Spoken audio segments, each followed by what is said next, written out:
জুলাই অভ্যুত্থানে হত্যাকাণ্ডের জন্য দায়ী আওয়ামী লীগের নিবন্ধন বাতিল করে দলটিকে সন্ত্রাসী সংগঠন ঘোষণার দাবি জানিয়ে জাতীয় নাগরিক কমিটির আহ্বায়ক নাহিদ ইসলাম বলেন, সরকারের উচিত আওয়ামী লীগের নিবন্ধন বাতিল করে দলটিকে একটি সন্ত্রাসী সংগঠন হিসেবে ঘোষণা করা। আমরা জাতীয় নাগরিক পার্টি এই দাবি জানাচ্ছি।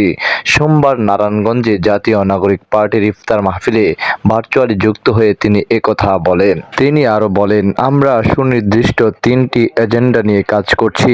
জুলাই গণঅভ্যুত্থানের বিচার, রাষ্ট্রের কাঠামোগত সংস্কার এবং নতুন সংবিধানের জন্য গণপরিষদ নির্বাচন। আওয়ামী ফ্যাসিজমের বিচার যদি নিশ্চিত না করা হয়, তাহলে আরেকটি স্বৈরাচার কিংবা ফ্যাসিবাদ যে দেখা দেবে না, সেই নিশ্চয়তা পাব না। নির্বাচনের আগে দৃশ্যমান বিচার দেখা আমাদের দাবি। আমরা মানুষের প্রত্যাশা ও ভালোবাসা নিয়ে নতুন রাজনীতি করতে চাই, যা বাংলাদেশকে নতুনভাবে তৈরি করবে। জনগণের পাশে দাঁড়িয়ে তাদের সমস্যার সমাধান আমরা করব।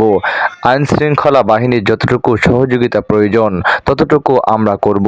সমাজে যে চাঁদাবাজি, দখলদারিত্বের রাজনীতি রয়েছে তার বিরুদ্ধে অবস্থান নিয়ে মানুষের অধিকারের পক্ষে কথা বলতে হবে।